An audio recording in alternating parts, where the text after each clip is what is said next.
You're listening to the Wrigleyville Nation podcast. Here's your hosts, Jeremy and Pat.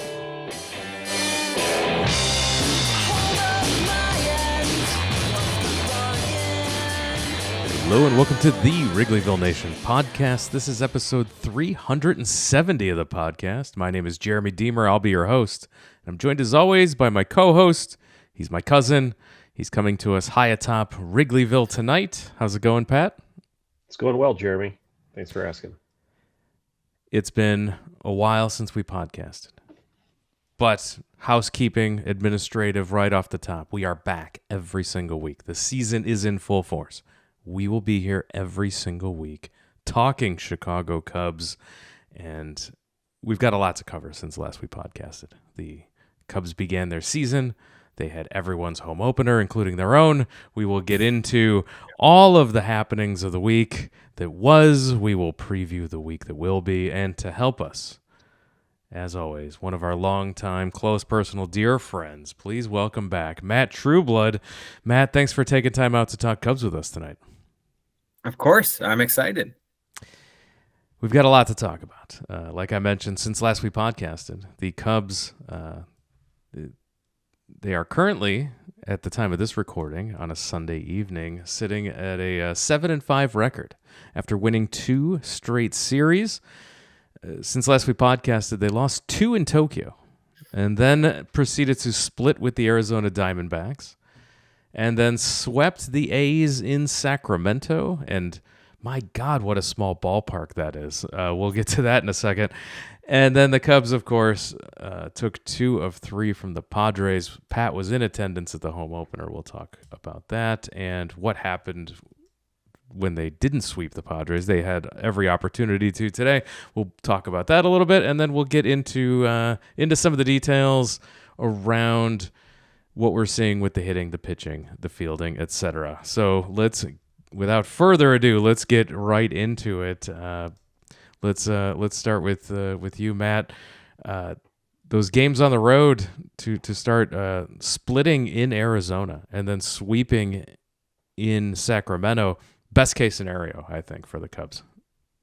Yeah, adjusting for the haunted house that is Chase Field when it comes to the Cubs. I think they did as well as we could have possibly hoped. It was infused with exactly the amount of drama that you just come to assume is going to be involved when the Cubs play in Arizona. They never play normal baseball there, and that's okay. Divide up the games evenly there and then go take care of business against a bad team in a very weird environment. Yeah. Pat, how small was that ballpark? Isn't it crazy? It looked absolutely nuts on television to see this tiny minor league ballpark in Sacramento, but it played incredibly well for the Cubs. Well, if you load it up on A's for your fantasy baseball team, thinking that it might play well for hitters, you're probably going to be doing pretty well this year. It did seem to be very small and play very small.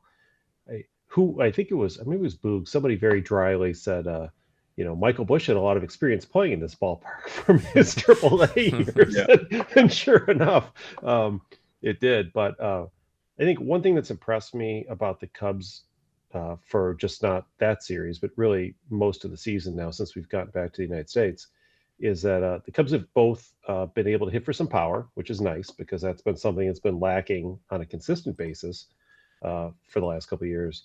But also, they're kind of back to those old ways of seeing more pitches and drawing more walks. I attribute that to having a better all-around lineup. There's something about having a deeper, longer lineup with batters who are a little bit more patient that really frustrates pitchers and can be a tremendous advantage. And you see that when you get into middle relievers early in games, and you can kind of feast on that a little bit, although not every day like today, yeah. but you can feast on that, for the most part. That's where you want to be, right? If you can choose. And it reminds me a little bit of back in the 07, 08 Cubs when they had a lot of guys who were able to do that. You had that was the Fukudome, DeRosa, Lee, Ramirez era of Cubs baseball, and Soto, and no matter who was up, it just seemed like it was just a punishing lineup that made the pitchers really work. And I would love to see that continue this season. And not just makes pitchers work and puts the pressure on them, but the deeper your lineup is, the more pressure it takes off of each individual in it.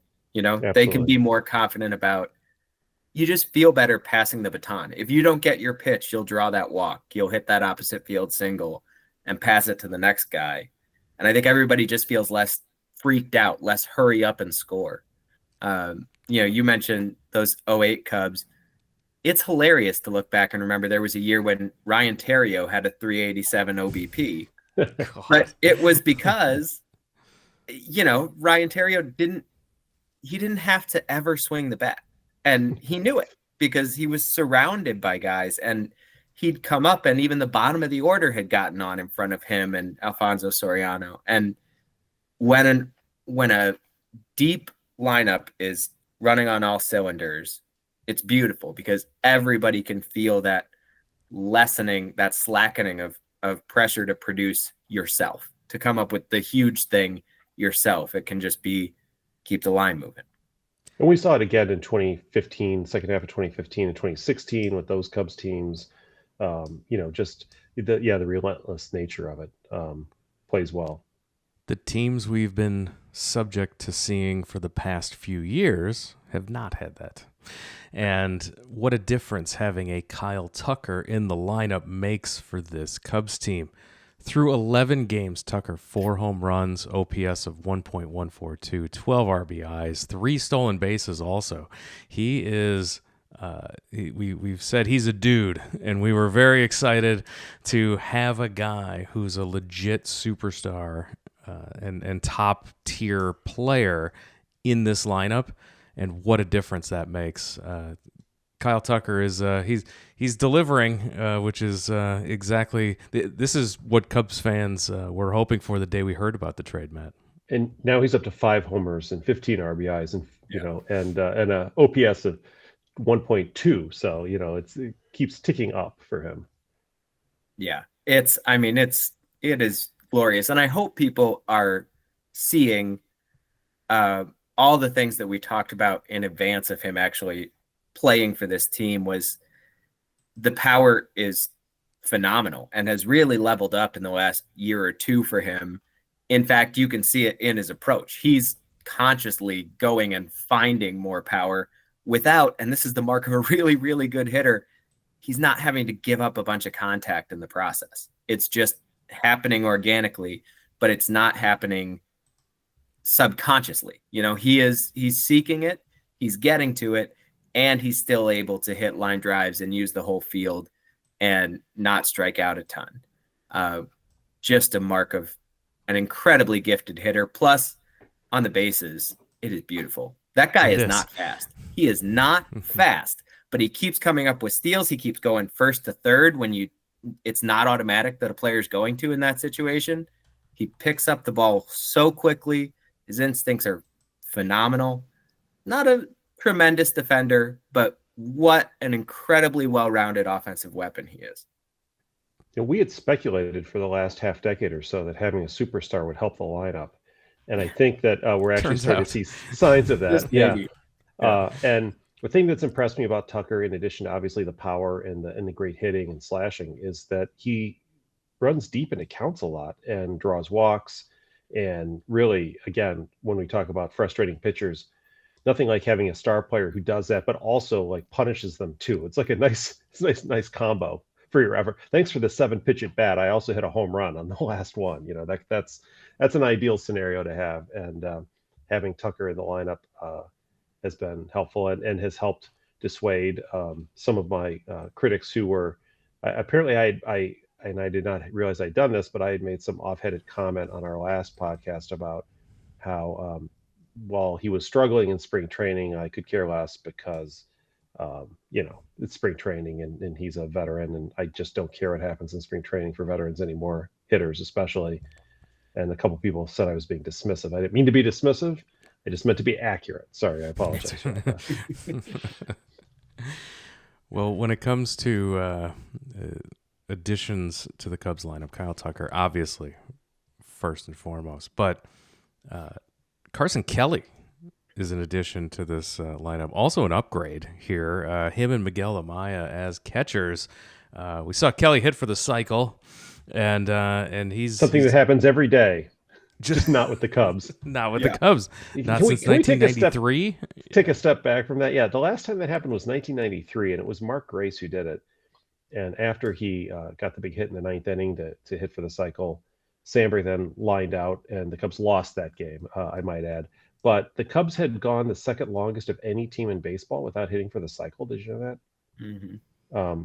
The last one being the Kansas City Royals, who have not, for whatever reason, since George Brett did it in like 1980 for them. Before Mark Grace, do you know who the last Cubs cycle hitter was? Was it Dawson? Dawson did it in 1987 in his MVP season. And before that, it was in 1980, and it was Cubs great Ivan DeJesus, who we'll be talking about a little bit later in the podcast, Cubs shortstop, who had done it. And before that, we had two Cubs do it within a week of each other, but it was in the 1966, maybe something like that. Billy Williams did it, and then Todd Hundley's father, Randy Hundley, did it shortly after Billy Williams did it. But just to show you how rare a feat that's been for the Cubs, we've just now named 1, 2, 3, 4, 5 people in the last 60 years who have done it. So I think that's a pretty impressive feat for Carson Kelly. We knew he had it in him in 1,800 lifetime at bats. He had tripled twice, so you knew that he was capable of doing it a third time. But sandwiching that into a game where he also had a homer, a double, and a base hit seemed like an unlikely thing to occur. But here we are. Yeah, what a fun time that was watching him hit for the cycle, and just having, we spent a lot of time last season talking about with you, Matt, about the difference in approach for Miguel Amaya and how important that was going to be for him. How important is it for him to also have a guy like Kelly who can take some of these at bats and split some time with him behind the plate? Yeah, they did an interview with Counsell during one of the games in spring training, asking him, I think sort of expecting to hear that Amaya would be kind of your 100-game starter and Kelly the rest sort of thing. But when they asked him, he actually said he envisions a 50-50 split, and maybe they change their way out of that. I loved hearing that. I think a 50-50 split is the way a lot of the league is trending, some more quickly than others, but that's kind of the way things are trending when it comes to catchers. It's a really demanding job. I mean, we've known that a long time, right? Long gone are the days of Todd Hundley's father and 160 starts at catcher in a season. But it's not just the foul tips and the squatting and stuff. So much game planning goes into being a big league catcher these days. And there's so much of that hard work of framing. I think a lot of teams are saying, as often as possible, if we can give you a day of rest between every start back there. I mean, the Minnesota Twins literally last year, 81 starts for Ryan Jeffers, 81 starts for Christian Vasquez. They alternated them from game 1 to game 162. I don't know that the Cubs are going to be that extreme. They're already not quite that extreme. I think Amaya started one more than Kelly. But I think it's going to be really close to 50-50. And we shouldn't underestimate how much a lighter workload will help Amaya. Will just help when you take that bit of the grind off, especially for a catcher. It may not even show up right now. Right now, they're both hitting well. And, you could make an argument for just throwing one of them in even more often, play the hot hand. But if you keep the mileage low on both of them, I think come August, come September, you're going to realize some benefits in terms of their plate discipline not wearing down, them not maybe getting injured at a crucial time. Those little things, it helps to keep the odometer low on a catcher. And we're starting to see more teams think about it kind of like a rotation. I think that's what the Cubs have now too. The next time you talk to a catcher, Matt, could you mind asking him a question for me? Because I've been wondering this, or I was wondering this over the week. And I didn't think about this at all last year. So it takes me a while to come up with questions. But does the pitch clock and the faster paced game help or hurt a catcher in terms of, getting through a game? Do they find it more taxing to have to keep getting up and throwing back and getting ready, or do they prefer a faster paced game just because the whole thing goes faster? I actually talked to Brewers catcher Eric Haas about this. This is why I wait a year before I ask these questions, because I want you time to prepare an answer. I talked to him this spring about that, and I would say, in general, it kind of washes out from a physical perspective. What you're talking about, is it more tiring because you have to move faster, or is it less tiring because it's less sheer time, right? He felt like that's pretty much a wash, and most of the catchers that he's talked to feel kind of the same way. Mentally, it changes a lot. You have to make your decisions faster. You have to have established a little more familiarity with the pitcher you're working with, because he talked about this. There is not a lot of time, given the constraints of the pitch clock and the logistics of PitchCom, the thing they dial the pitches in on now. There's not a lot of time to change to a second and third sign if you don't agree right away on what you want to do. So it's more mentally taxing because they have to process everything faster. They got to get to the pitch they want, and they have to be on the same page about the pitch they want, especially in those higher leverage situations. They definitely feel like it's made the job more demanding, not less, but probably more on that mental side than physically. Do you ever miss the days of the pitcher shaking off a sign and nodding no, and then the catcher, in frustration after trying this 2 or 3 times, just gets up and runs out to the mound, and everybody just kind of hangs out, and the batter hangs out for a while and takes a couple of practice swings, and then they go back? You wonder why games lasted so long, but that was the cat and mouse part that, as you pointed out, just doesn't exist anymore. You've just got to move on to the next pitch. Wilson Contreras used to do that 7-8 times a game. You got to remember that near the end of the pre-pitch com era. He was trotting out there constantly. Well, let's talk a little bit about some of the defense that we are seeing from the Cubs. We talked about the offense. Let's talk about the defense. A lot of Gold Gloves on this team, and we're off to a hot start. We've seen a lot of good plays. PCA is picking up right where he left off and being exciting in the outfield. He's one of those guys who's becoming can't miss when the ball's put in play. Playing center field the other day, I was like, I can't believe he caught that ball. Yeah, terrifying, but spectacular all at the same time. Really fun. Seeing a lot of plays. So I'd like to also get your thoughts, Matt, on some of what you're seeing from the defense overall, and Matt Shaw in his debut here at third base for the Cubs so far this season. I mean, first of all, I want to talk about PCA too and take my turn. Not just some of the catches are fantastic. Particularly, I don't know that I've ever seen a center fielder who's so comfortable angled back on the ball, chasing it deep into the gap on a long fly. There's no deceleration getting to the wall. Now, eventually we're going to have one of those white outlines on a wall the next day kind of situations with PCA. I live in fear of it all the time. But he's just so smooth about going. He had just back and sideways. Most guys struggle with that a little bit, or at least they have to, change their route at the last moment. He just has it on a beeline. But also the throws in Arizona. Everybody has seen the one in the air all the way to third base, and the footwork on that, incredible. Loved it. That ball that he charged, it was a single up the middle, and he charges from like halfway across the world in that gigantic outfield in Chase Field and makes a perfect throw to the plate after basically fielding the ball on a dead sprint. It's some Willie Mays stuff, and I don't throw that around lightly. I mean, this is a level of all-around center field greatness that I've never seen.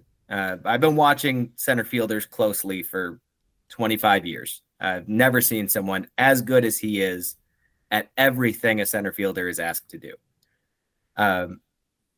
Overall, the defense has been really good. Dansby Swanson is moving way better. Everything looks good from him right now. He and Nico have such great don't he and Nico have just I don't know if it's just my imagination, but their chemistry seems as good as ever right now. I mean, on those double plays they turn and throwing the ball up and catching it barehanded and Yeah. firing it to first. I mean, they're really a good team.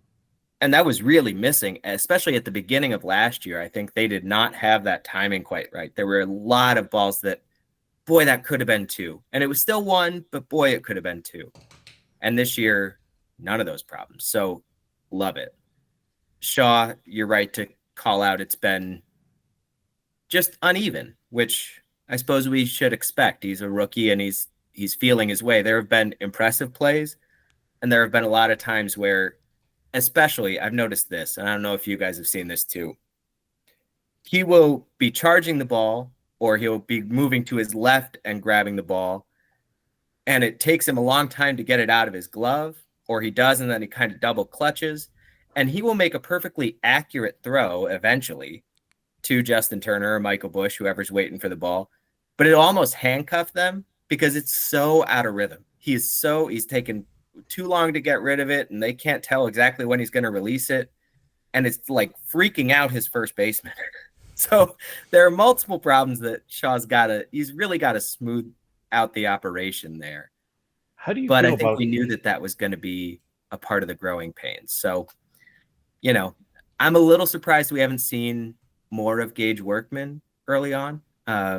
Not because I think Gage Workman's like a super prospect, but because Shaw's also looked a little overmatched at the plate, and it's rough in the field, but they're letting him work through it. And, while you got a winning record and the rest of the offense is clicking, sure, use that time to develop a guy a little bit. That's something I think we all wish they'd done a little more with the last crop of great prospects, was give those guys some reps and let them learn a couple of things the hard way. And then in a month, if a lot of this is still happening, we'll have to revisit the conversation in a different way.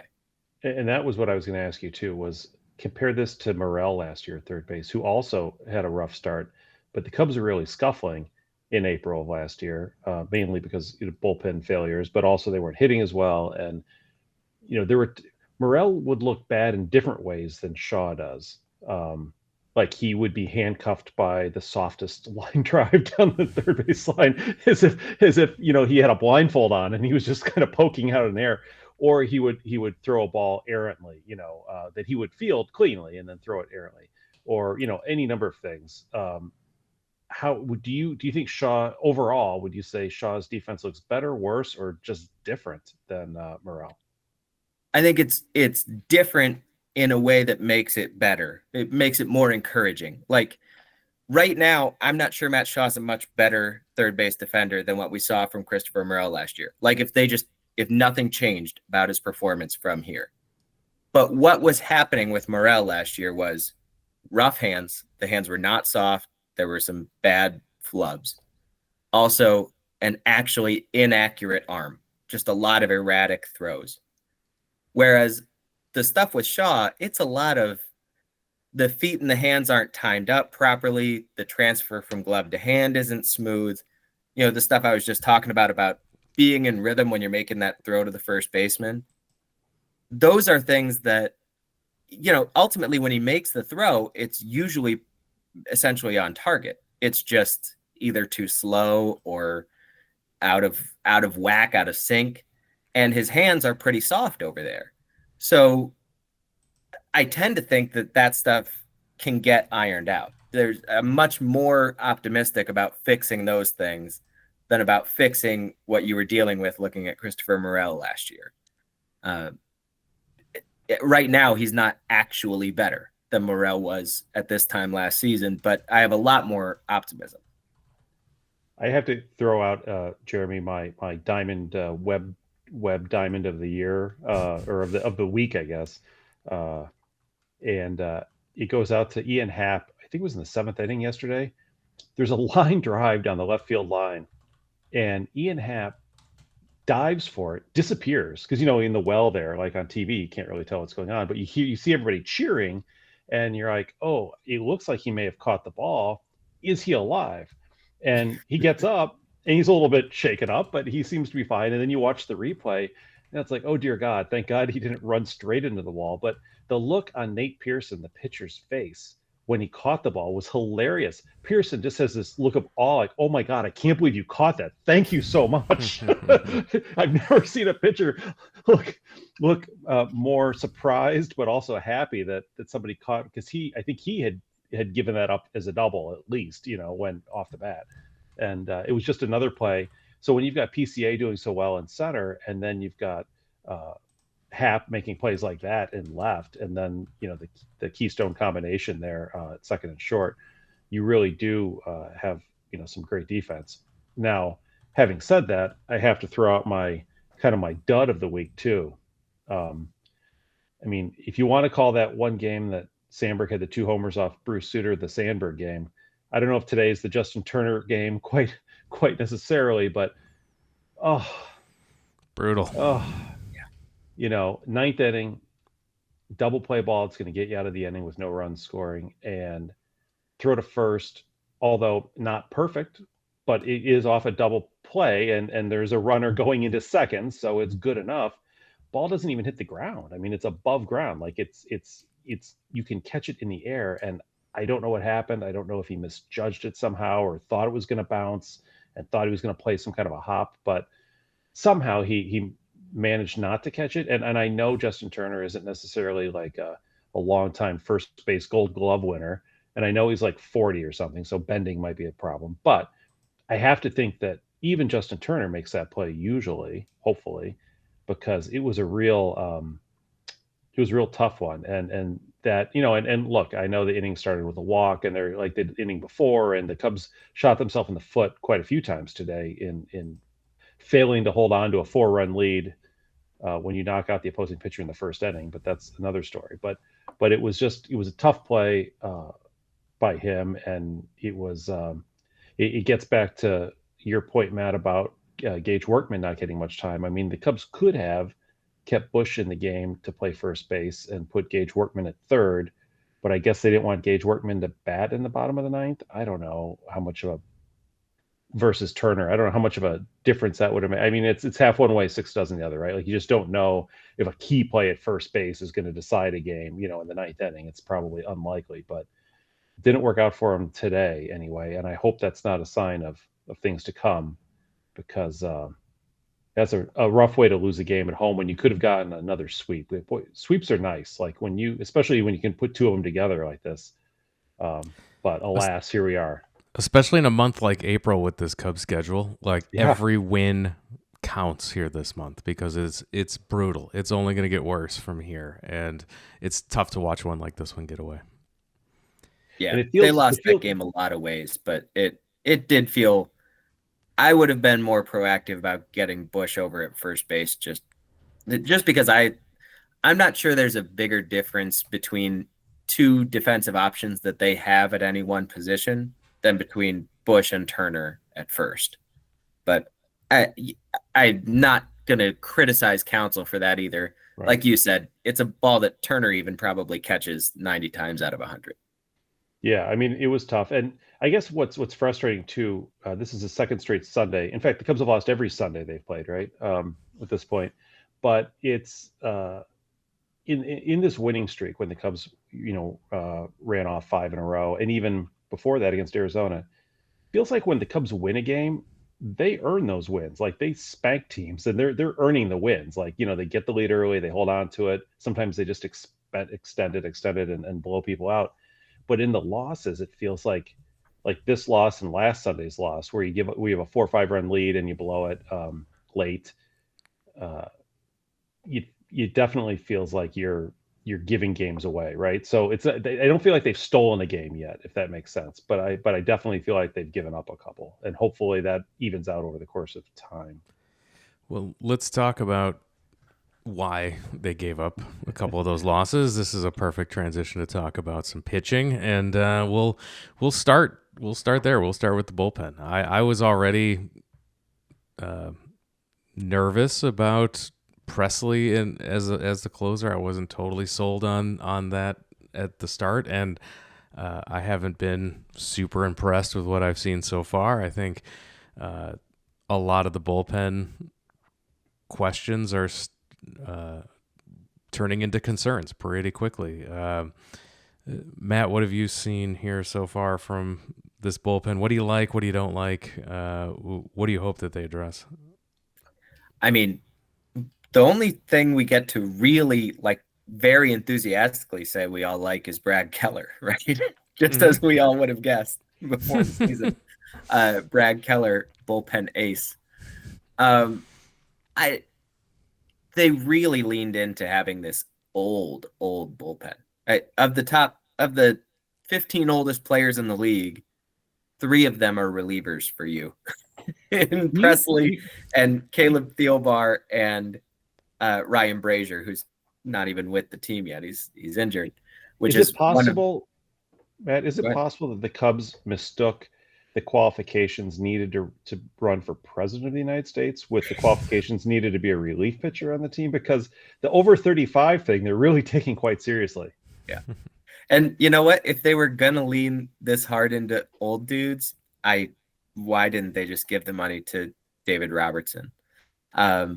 Who's still, look, he may have just flat out turned them down. I know they talked to him and he's still sitting at home right now.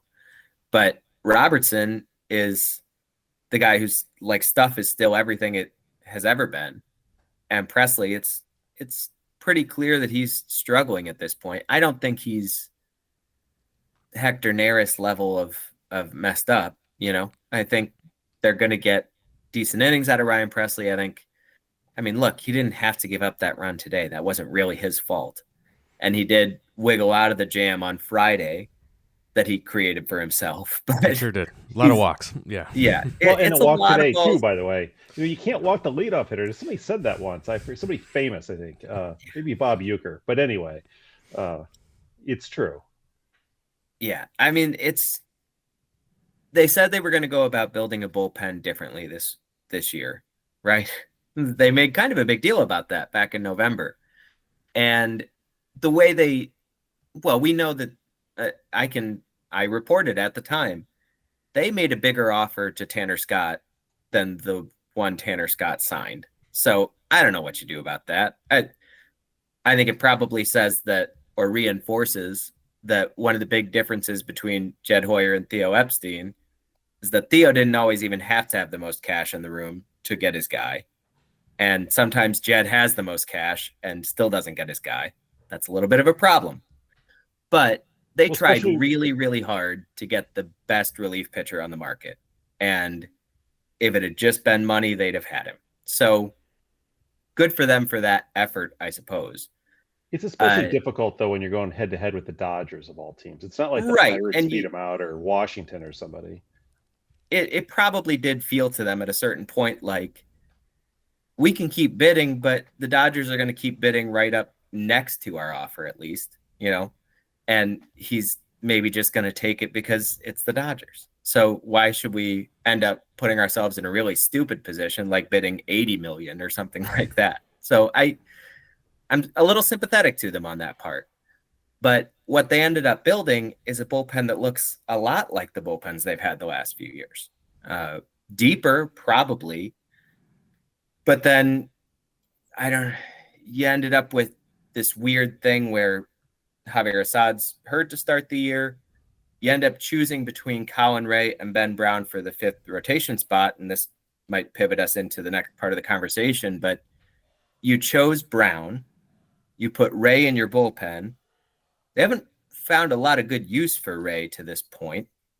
And there's not the high octane arm that Brown would have been to sort of galvanize that back end of the pen. So you've got Porter Hodge, and then it's a lot of guys who throw 93 and are trying to, barely sneak it by people, or Nate Pearson, who just has no idea where it's going. One of the things about Assad that was always attractive was the idea that he could come in and pitch 2 or 3 innings in a game. Like he could come in a game like today where you might have to come in the 4th or 5th inning and maybe get you all the way through the 7th, and get you closer to the sort of like a second, like almost like a piggyback start a little bit, like a second starter. And I thought Colin Ray might fill that role, with this team, but that has not been the case so far. Instead, as you said, Matt, it's been a difficult sort of roulette of everyone else pitching instead. And I know they've had some injuries early on, but that always happens with bullpens, I suppose. So you can't necessarily. It's not like the guys who are injured were going to make the All-Star team, and that's why they're not doing well. You can trace some of this back to this notion of taking like marginal 35, 36-year-old closers from the Astros. Like, this year they did it with Presley, as you pointed out. Last year they did it with Hector Neris, and of course, famously in 1991 they did it with Dave Smith. One of the last pitchers who I remember who used to smoke cigarettes in the bullpen when it was down the left field line where everyone could watch, so those were the days. Amazing. Yeah.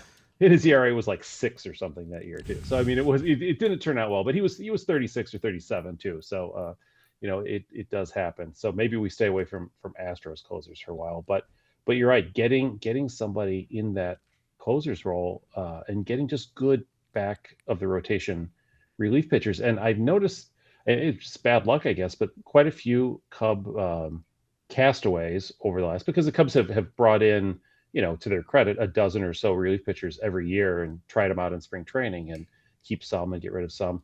Remember Jason Adam, who was a Cub pitcher during the COVID era and then hit a rough season, I think in 21, they let him go.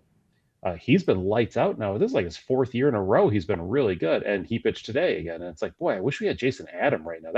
That's what we need, along with Porter Hodge, in that kind of like, you need more than one guy who can pitch in the 7th and 8th inning, and he would have been a nice addition. And I mean, Jason Adams, you occasionally stumble across and maybe you lose him, but if only this organization could develop an arm as lively as Jeremiah Estrada's. Yeah. No, it's been a rough. No matter what they try, it's been rough so far. So hopefully that gets straightened out here as the season goes along. They have, I will say this, although they've had trouble with relief pitchers early in the year, usually by like end of May, they kind of get that squared away somehow, and then things end up turning around. I don't know how they do it, but I guess we're just going to have to win a lot of games 18-6 in the meantime. I know this podcast was high on Ben Brown getting the opportunity to be the closer or be that dominant bullpen arm. But having him in the rotation is also important. He brings a dynamic that none of the other Cubs starters have with the power that he has. Let's talk about some of those other starters. Pat, starting, of course, with Shota Imanaga. You were at the home opener. My guy. Shota pitched 2 straight tremendous. home openers. Every home opener he's been on the team for, which is last year and this year, he's been tremendous. 7 1/3, 1 earned run, 4 strikeouts. It's always great when it's April 6th and you have a hitter and a pitcher who each have like 1.1 WAR already, right? Like, we are literally 7.4% of the way into the season, and we have a hitter and a pitcher who are on pace to have the largest WAR of any Cub players, either offensively or pitching wise, in team history. So, good start. I hope it keeps up. It's just vintage Shota. I mean, frankly, I remember, the game I was with a friend of ours, and he's like, he's given up a lot of fly balls. He's like, do you think he's doing that on purpose because it's cold and the wind's not really blowing out, it's blowing in? I'm like, yeah, maybe. I don't know. Like, he does that, and sometimes they go out, and hopefully it's when the wind's blowing out. I remember that Mets game last year. That wasn't pretty, but 90% of the time it's pretty good because they're not hitting them that hard, really. They're just hitting it up. And in between that, I said, the thing that gives me some confidence is he also gets a large number of swing and misses too. So that, like, it's not like he's not getting tagged all the time, So just another master performance by him. If you don't walk a bunch of people, note to self, right? If we don't walk a bunch of people, you can give up a couple of hits. It's fine. And more often than not, you're going to win the game. Yeah. He's my favorite pitcher the Cubs have had. Favorite pitcher to watch. I don't know. Mike Harkey? I don't know. Like Mark Pryor, maybe. It's really, I know they've had a bunch of good, I'm sure a lot of people loved Jake Arrieta or the very best of Kyle Hendricks or John Lester, whoever. Carlos Zambrano was my guy when I was in high school. Sure. This guy is all that competitiveness that Zambrano brought, but the command of Hendricks and swing and miss ability, and just has fun, just seems to genuinely have the mentality for every moment. Yeah, he wants it bad, but he also isn't stamping his feet and kicking and screaming when things don't go his way. He's resilient. He's smart. I do think he adapts his approach and takes more fly balls when it's blowing in. And he's had some starts where it's just like relentless ground balls, which you didn't know he could do, but then he does it. He's got and with that defense, keep going. I mean, keep doing it, right? With the ground balls. I mean, my God, he's got the great defense behind him for that. It's a joy to watch that man at his craft. And you don't have to replace the Gatorade machine very often, like with your favorite there, Matt. No, Carlos Zambrano. Yeah. Let's talk about another surprise in the rotation. It's the performance of Boyd so far. Matt, tell us. So we saw this is. These are kind of the expectations if he can stay healthy, and this is this something we can, is this really what to expect here for Boyd going forward? I wrote about how he, coming into the season, I wrote about how he had sort of changed everything he was very, very subtly. Back in 2018, 2019, when he first overcame injuries to sort of finally emerge as almost a late blooming lefty starter, he was kind of a proto Chris Sale, a big sweeping breaking ball to pair with the fastball and this weird angle. And really, by the time he came out the other side of his injuries most recently, a couple of years ago, he was more changeup than slider. It's a lot of those changeups that just dip away from righties and drive them nuts. And at this point, he's some of each, because he's also coming into this season now. He's brought a whole new version of the slider. He reinvented the pitch that used to be his signature, and then he lost. And now he's brought it back right into that mix, but a different version of it. Plus, he's currently averaging a faster fastball than he's ever averaged in his entire career at 35. Do I think he can sustain all of those things all season? Probably not over 30 starts. And the Cubs have been saying that since they signed him. Tommy Hotovy will go on the radio and say, we really only expect to get maybe 22 starts out of Matt Boyd if things go well. Sure. Okay, we're acknowledging that. But for those 22 starts, he's not going to have a 0 ERA like he currently does. But I do think this guy's actually really good. He's throwing 93. Frankly, he's maybe the hardest throwing pitcher in the Cubs rotation with 2+ secondary pitches. There's nothing to argue with here. Good command, good makeup. Yeah. Stay healthy. That's the game. That's for as long as you possibly can. No one's expecting you to stay healthy all. But we said that. I mean, honestly, a lot of us said that about Imanaga last year. Like, there's no way he can sustain this throughout the whole season because he hasn't pitched in MLB, and he hasn't thrown this many innings, and it's just a different game here, and he did. So when things go right, or if you are going to need a little bit of rest with a dead arm or something, do it like at a 2-week period around the All-Star break when there aren't a lot of games. Just make sure you're back for October, because that's when we're really going to need him. Well, and so far it's been a 5-man rotation. I don't think they have any illusions that they're going to go all year, even if everyone stays healthy, without working in a 6th guy. The schedule has really left plenty of space for them to have 5 guys in rotation working usually on 5 days rest so far. When that tightens up, it's also going to coincide with Javier Assad coming off the injured list, or Cade Horton being promoted, or Colin Ray will be pulled up to get a spot start. They will stretch this out for Boyd, for Imanaga, for all of them, to just get extra days here and there. So It's not all positive in the rotation. Well, it is so far. What you want to talk about something that's not? Oh, you mean the rest of the rotation? Oh, the rest, yes. Okay, Paul Harvey. How? Boy, how concerned should we be about Steele? Is he going to get this? Get the ship righted? Can I make an observation? I'm going to let Matt answer your question. Please do. For the last several years, there's been this tremendous amount of, I won't call it shade, but kind of sort of just general disrespect or indifference to Steele from the national media and press and from a lot of baseball analysts who think that a lot of what he's done has been kind of smoke and mirrors and his peripherals don't really match. And, he's outperforming, and for fans that just watched Kyle Hendricks for a decade, we're like, okay, it's fine with us. But whenever he goes into kind of a rough spot, the first thing you worry about is, oh my God, I hope it's not catching up to him. I hope they weren't right. I hope that he's actually better than that. So Matt's going to tell you whether he is or not, but I just wanted to kind of preface that. I think he's one of the most interesting pitchers in baseball to me, and I'm sure I'm biased, but remember, I cover several different teams. I got a lot of pitchers to choose from that I'm watching closely, and he is more interesting to see evolving than most of them.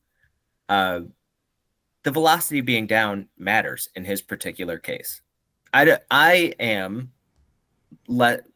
No one you guys will ever talk to, certainly no one my age, no one with my analytical sort of bent toward the game, no one cares less about velocity than me. I am unimpressed by all your velo over everything. No, that's not how it works. Shota Imanaga is a great example. Velocity is overrated in the modern game, vastly overrated. And in Justin Steele's case, it matters a lot.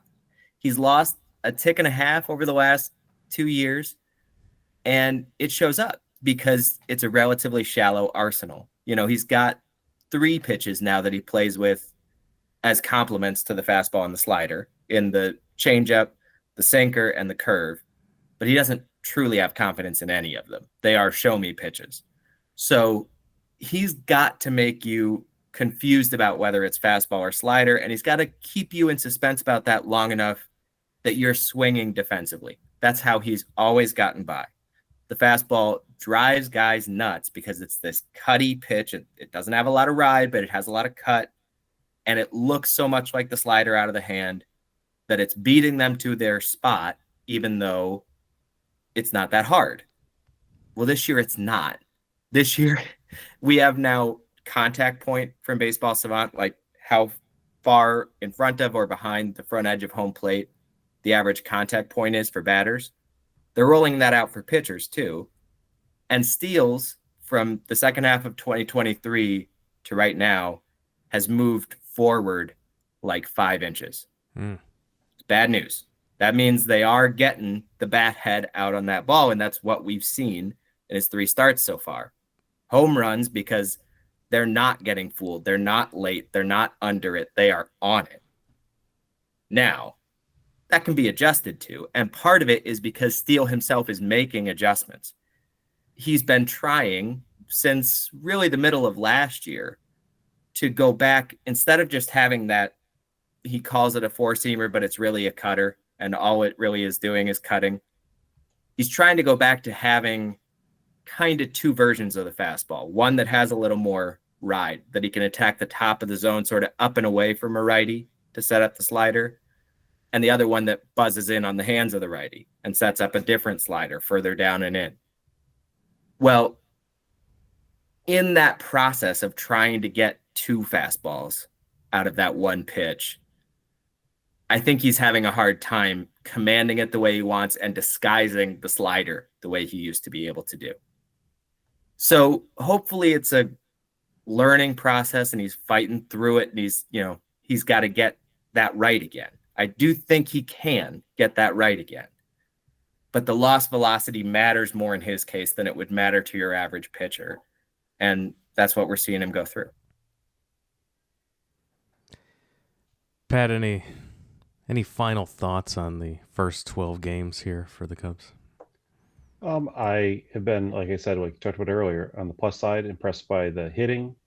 It's really too early for some of the starters who've only had one turn through the rotation to really decide, or two turns, whether they're struggling or not. I mean, Tyone's, we've seen his history of ups and downs, and so let's give him a little time. And the Ben Brown situation, be nice if that were better, because I think they're really counting on him.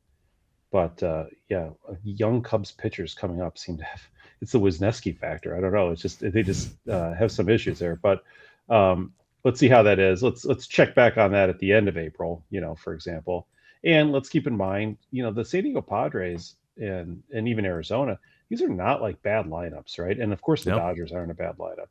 And even the A's, for as bad as their pitching is, I wouldn't want to. Well, I wouldn't want to face anybody, because I can barely throw 70 probably at this point. But Butler and Rooker and that catcher guy and their first baseman, I think they've got some bats in that lineup too. So the Cubs have faced some teams that can hit, and at some point they'll face teams that can't hit, and when they do, that will be a welcome relief, I think, to the pitching staff. And so we'll see how things wind up there. But so far, I got to say, if you told me after the first two games against the Dodgers the Cubs would somehow be 7-5, I'd have taken that right then and there. Absolutely. I mean, what else can you do, right? 7-3 in their last 10 games, sure, why not?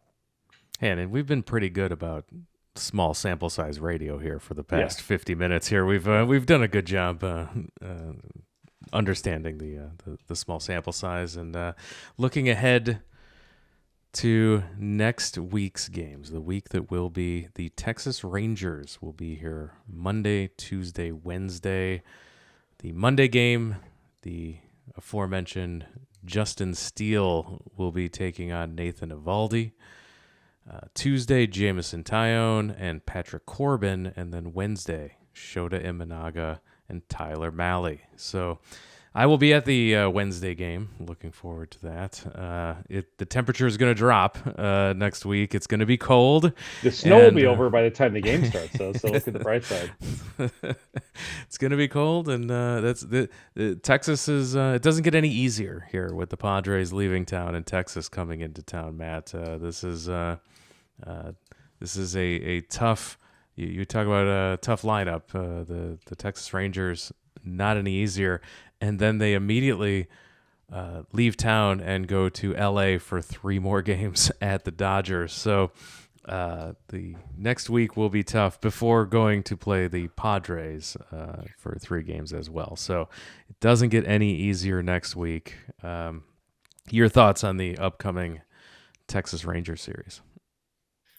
Yeah, I think it does get a little easier, honestly. I would much rather, if my season were on the line, I'd face the Texas Rangers 10 times out of 10 instead of the San Diego Padres, especially when you're missing Jack Leiter, who's gotten pretty nasty lately, and Jacob deGrom. I think you should win that series, but that doesn't mean, it's still a tough early schedule. They're going to have to skid and fight through it. And really, I want to see some growth from the key guys who have struggled up to this point. We talked about PCA's defense. It's been phenomenal. PCA's offense has been a disaster, and he's got to get it right. And Matt Shaw's got to figure some things out, either at the plate or in the field or both. So there's stuff to watch for. You want to see concrete improvement. And I still think they're in a really good spot. And just keep treading water for the next, it's still like 2 full weeks before you're going to start to get some relief from the schedule. Just keep riding it out.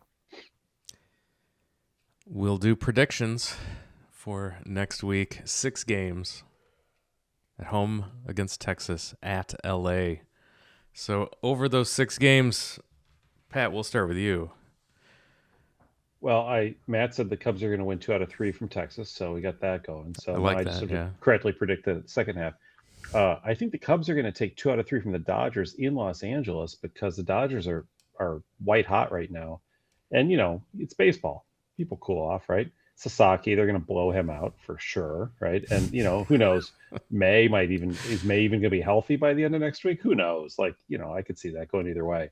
So I'm giving the Cubs a 4-2 week. I mean, this is really going to turn out to be a great start to the season at 11-7. And does that mean we don't have to play the Dodgers anymore? Do they come here for 2 No, games? they come here for 2 games. We Yeah, have them okay. 7 times, but in the beginning of the schedule. I do like having our second West Coast road trip before Easter. Like, what are we doing? Like, is this even a thing? However, I did look at a quirk in the schedule, just as an aside. So, one of the things that has always been frustrating for Cubs managers and players is when they play a night game on a Thursday and then they come home and play an afternoon game on a Friday. Mhm. It's great for fans, but for players, it sucks, right? Cubs have an inordinate number of off days on Thursdays. There are a couple months where they only have one Thursday game, like 2 separate months. They play just a handful of games on Thursdays. A lot of times they're at home. And I don't think they have a single game where they go from playing a night game on a Thursday to a day game at home on a Friday. So that's kind of nice, right? Yeah, absolutely. I don't know why I thought of that, but there you go. Just a little. I wanted to get that out before we got too far into the season. It became readily apparent. But so yeah, the schedule is not favorable early on in terms of the travel, but it is favorable in terms of factors like that. And to Matt's earlier point, when you play 2 games in the middle of spring training, it gives you extra open dates during the season, so that helps too. Matt, how do you feel? I'll give mine, and then I'll give you your. I think this is a 3-3 week. This is 2 of 3 against Texas, only 1 of 3 on the road in LA. 3-3 week for the Cubs. How about you? Well, now I got to choose between the two of you, or push it to an extreme, and that. No, it's One King Solomon pick. I will say 3-3 too. I want to believe that they can go in and take 2 or 3 from the Dodgers, but it just feels more like they'll pull out this Texas series, probably tread water, and maybe you go 3-3 on that West Coast trip. Maybe I'd say that, but feel like it's probably lose 2 or 3 in LA and win 2 or 3 in San Diego. Which wouldn't be all bad. Then you've got a tiebreaker over the Padres if it comes down to the 2 of you for a wild card spot at the end of the year. So I thought the Cubs took 2 out of 3 from the Dodgers almost every season in the last several years, even when we've been it has bad. felt like that, yeah. So.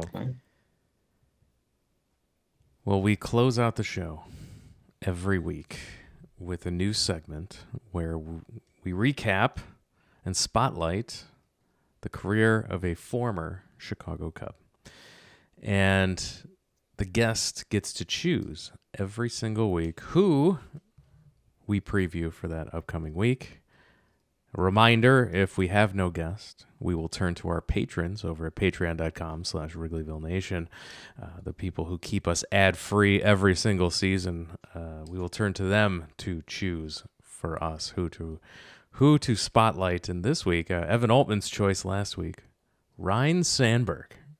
So, Pat, I will hand it over to you. Matt, you start thinking about who we should be profiling next week while Pat tells us about Ryno.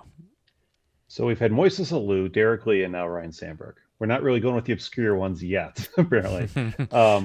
Ryne Sandberg, born in Spokane, Washington, the greatest baseball player ever from the state of Washington.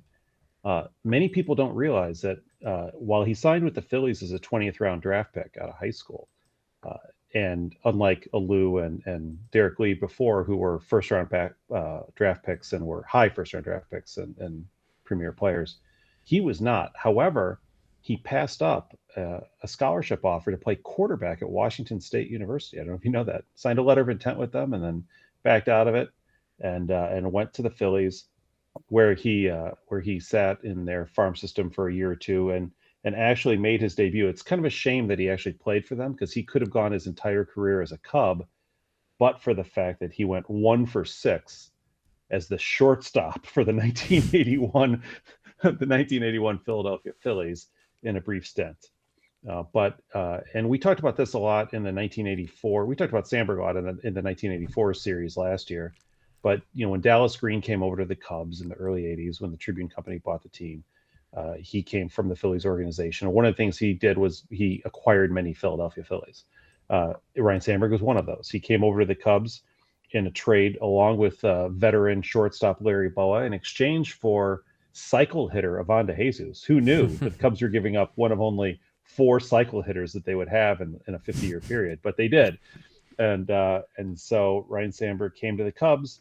He started off in 1982 as the Cubs starting third baseman, played the whole season at third base. He was 6th in the Rookie of the Year voting. That was back when the top shortstops who debuted that year were Steve Sachs from the Dodgers, who's sort of the antithesis of Sandberg from a defensive standpoint. He's the one who had the yips and kept throwing the ball into the stands, and Johnny Ray from the Pirates.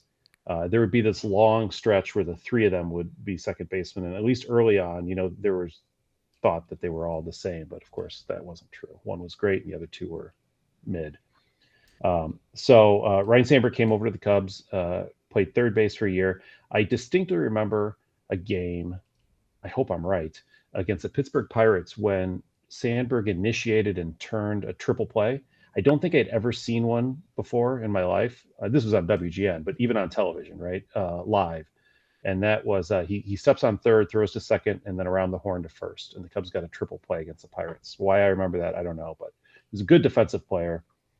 He moved to second base in 1983 and then really made a name for himself in 1984 when the Cubs won the World Series almost. But then because they did make it out of the National League Championship Series.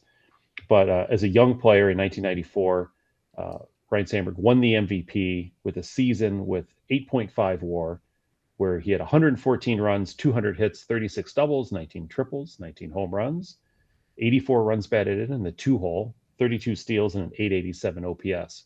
And for anybody who remembers the 1980s, those were huge numbers in the 1980s. Like, Absolutely. add 10 to all those counting numbers or 20 to the runs and RBIs to try to put it in kind of a modern feel. So just an amazing season. He had the game at the end of June, which on Saturday afternoon, the game of the week, back when there were only 2 nationally televised baseball games every week, the Monday night game on ABC and the Saturday afternoon game. And he hit 2 home runs famously off Bruce Sutter in the 9th and 10th innings of that game. The credits were rolling the second time. It's like the game is over. The credits are rolling. And then he hits the second one and they can't believe it. It really kind of put him on the map from a fame standpoint. Not so much for Dan Roan, who had the base hit to win the game in the 11th inning, but still for Sandberg to tie the game twice was a big deal, especially off former Cub Bruce Sutter, who was a Cy Young winner himself and a future Hall of Famer. So great season for Ryne Sandberg in 84. And he continued to have great seasons for the Cubs for about a decade. He had, in his career, he made 10 All-Star teams. He not only won the MVP in 1984, he finished in the top 4 2 other times, FYI. He had 7 Silver Sluggers, 9 Gold Gloves. He set a Major League Baseball record for the most consecutive Gold Gloves as a second baseman with 9. He led the league in runs, doubles, total bases, home runs, various points in time. He was the first ever second baseman in Major League history to hit at least 30 home runs in back-to-back seasons. He had 32, I think, and 40 in back-to-back. In fact, he led the league with 40, which was unheard of for a second baseman at the time. He had 100 runs 7 times, drove in 100 runs a couple times, played on a lot of teams that were pretty good, but not great. They surrounded him with some pretty good players. After that 84-85 stretch where he had, that team, a lot of those guys were older and moved on, and the Cubs then kind of replaced them with, first you had the Andre Dawson stretch, and then you had the Mark Grace stretch, and there were decent guys around him, but it just wasn't, the Joe Girardis of the world weren't enough to put him over the top back then, I guess. So he only made the playoffs twice, 84 and in 1989 when the Cubs won the division. And you remember that, Jeremy, the boys of Zimmer, right? Sure do. That's my youth team there. Yeah. And I think one thing that people often forget, because why would you remember, the Cubs played in those 2 national championship series back when, you won the division and then you were playing for the World Series. There was no messing around with these multiple playoff games. He excelled in both of those playoff series. In 84, he hit 368 with a 928 OPS. And then in 89 against the Giants, again, in a losing effort, he hit 400 with a 1.258 OPS. So, when given the stage, like the bright lights and the big stage, he did well. And it's a shame that he never really got a chance to to show that in kind of a World Series format or in the modern era where you could play multiple playoff series, every season. It would have been fun to watch Sandberg play a few more games, but such was life back in the 1980s. He had a couple other things he was famous for. He had 123 games in a row without an error at second base, major league record. He retired with a .989 fielding percentage, all-time record at second base upon his retirement, and really, was known not just for his defense, but also for his offense. He's one of 4 players to ever hit 40 home runs in a season and steal 50 bases in a season, along with this Barry Bonds guy, Brady Anderson. What do they have in common? And then Ronald Acuna, who more recently did it. And we had to stop the game and have a big celebration for him. Your list is just a smidgen out of date. Oh, who did I miss from last year? Oh, has Kyle Tucker done it yet this year? No. Shohei Ohtani. Oh, Ohtani, of course. I don't count pitchers. But anyway, I was going to jump in with that fun fact if you didn't bring it up. So that's otherwise that's the list, and it's still an incredible list. He is famous for also being a hero to Joe Morgan, also a Hall of Famer, who was such a huge fan of Ryne Sandberg. He has a statue of him in his house, I'm sure. He said nothing but positive things about Sandberg during his entire broadcasting career. He just really admired Sandberg for being so great.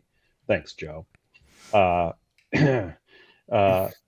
More recently, Sandberg unfortunately has become famous for prostate awareness issues with cancer, because he developed that cancer and looked like he had beaten it. It looks like it's back and it spread. So it's still, he's still in treatment and working on it. I saw him Friday afternoon, and he seems to be, he looks, for a guy in his 60s, he looks pretty good, but obviously, our thoughts are with him on that, because that's a really difficult situation, and hopefully things work out.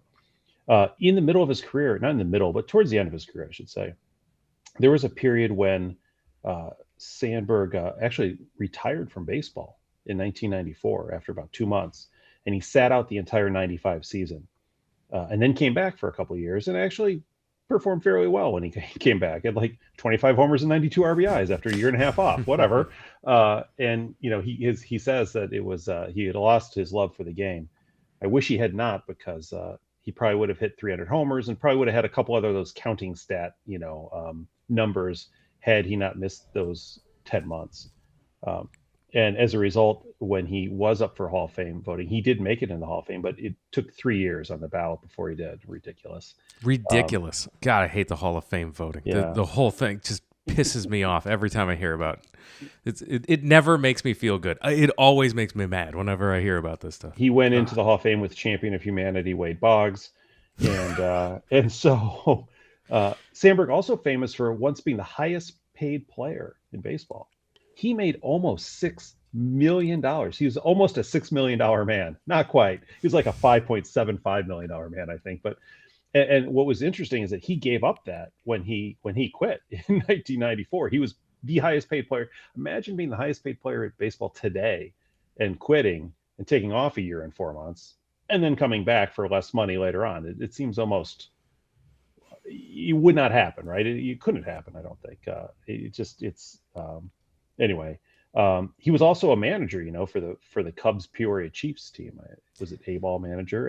And then there was a lot of talk about how, from Cubs fans, about wanting him to be the manager of the Cubs. And remember, even on this podcast, right? Please no, because honestly, you don't want your heroes and the guys from your youth, the stars of your team who are going to have statues, which he does, outside the ballpark. You don't want them to be your manager. We saw with David Ross, who escaped from that fairly unscathed, really, and all things being considered. But you don't want your absolute heroes to do that, right? Because it can only go one direction, right? No, we were supportive of him being a manager somewhere with the Phillies, else. Right. Yes, with the Phillies, absolutely. Because he got to start. Yeah. The story of, hey, this Hall of Famer is riding the buses around A-ball with Peoria. Like those were great. Like those were great stories, and you were rooting for the guy. He's just like, I want to manage. I'll do whatever it takes. Yes. I want to manage in the big league. And so you were rooting for the guy to get there, but just not with the Cubs. Yeah. And he went to the Phillies, and the funny part, when he was a manager, both in Peoria but also at Philadelphia, as a player, he was very low key, like on the field. He was not a guy who got in a lot of arguments or fights. He was very, he was very in check emotionally. As a manager, though, he'd get kicked out all the time. It was hilarious watching him, kick dirt on umpires. I'm like, he never did that as a player, but as a manager, he felt like he owed it to his players to do that. So that was kind of a funny aspect of that. And from what I'm told, in real life, Rick Sutcliffe would back this up. I think he was actually, although a quiet guy overall, he was a prankster himself. Like he liked to have fun, and he was not, he was a good teammate and a good guy, and would play around too. So he wasn't like just some stoic figure who sat in the locker room like a statue. He was a good teammate and a good player, and obviously one of the great Cubs of all time, one of the great second basemen of all time, and certainly a standard by which I think other second basemen have sometimes been judged, probably unfairly, by the Cubs, especially for their defense, because he was so good for so long a period of time. So that is the Ryne Sandberg story. Yeah, all the best for Rhino in his health going forward here. So our thoughts with him as always. What a player! Growing up, he was one of my favorites as a kid. Andre Dawson was my favorite. Ryne Sandberg was on that list. My sister and all of her friends liked Ryne Sandberg quite a bit too, I might add. He was easy on the eyes, I'm told. And now, Matt, we turn to you. Who would you like us to profile next week? I've been listening. I was aware of this segment, and I have committed to each side of this coin the name of a player. Oh, I'm going to let fate decide who you guys are going to talk about next week. Yeah. Joe Pepitone. Oh, okay. Nice. Joe Pepitone. And way back bonus machine. Points if you guys can have a good long conversation about Joe Pepitone's thing, which is separate from Joe Pepitone. I'm not dragging you all the way into the tawdry here, but Joe Pepitone's thing needs to be a part of the subject of next week's. Likely to come up. Yes, likely to be part of it. I'm looking forward to it. It's nice to see. I figured you might go obscure, but he's not necessarily obscure per se, but certainly colorful. So yes, that'll be fun. Excellent. Looking forward to it. Always a good time. Time flies when we're catching up and hanging with Matt, spending time talking Cubs. Please remind our listeners where they can find all your great work on the internet. Mainly for listeners of this here podcast, it's going to be northsidebaseball.com, and we're doing lots of good stuff right now. So please stop by and check every it day. out. I get one of your emails every day. Every day, yeah. We keep it coming, and really excited about the community of readers and writers that we're building there. It's not just me.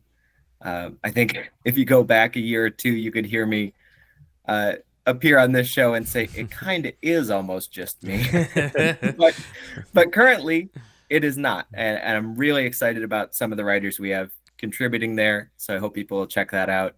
I also write for Baseball Prospectus twice a week, so swing by and check those things out. Other sites with other teams, but you can find all that on Blue Sky. I'm matrueblood.bsky.social. And you can find us on all of the social media platforms at Wrigleyville Nat. And of course, we ask for your support to go over to our YouTube channel, youtube.com/Wrigleyville Nation, where we have the video version of this podcast up.